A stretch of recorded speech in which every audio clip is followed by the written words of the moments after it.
Audio Jungle.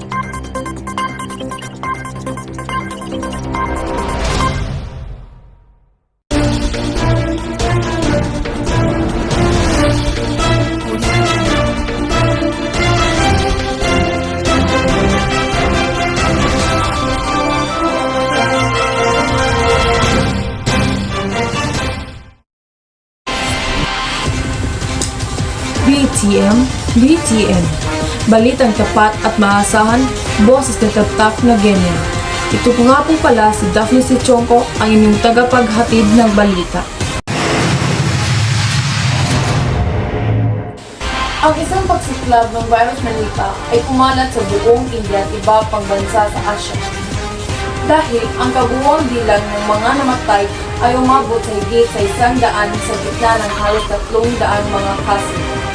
Ayon sa mga ulat, sa estado ng Kerala ng India, ang ibang paaralan at opisina ay napilitang magsara habang ang mga lokal na otoridad ay nagpataw ng mga paghihigpit upang mabawasan o matigil ang pagkalat ng nakamamatay na pathogen.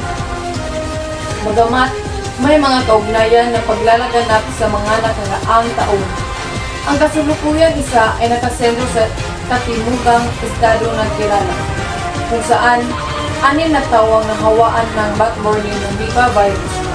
2 sa mga taong ito ay namatay na mula nang lumitaw ang pathogen ng huling bahagi ng Agosto. Bukod sa India, may mga ulat ng paglalaganap ng virus ng Nipah sa kalapit nitong bansang Bangladesh, pati na rin ang mga bansa sa Southeast Asia tulad ng Malaysia at Singapore. Iba na ang edukasyon ngayon.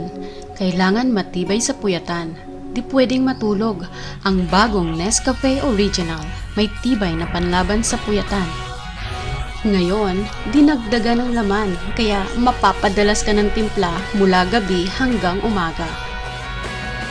Antok na dapat labanan para sa taong patuloy na lumalaban.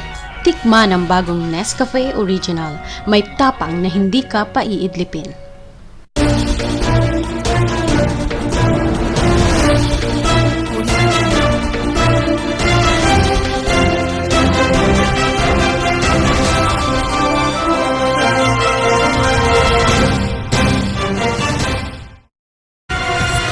Bawang patuloy na pagsiklab, ang mga eksperto sa kalusugan ay nanawagan para sa madaliang pagbuo ng isang bakuna laban sa Nipah virus.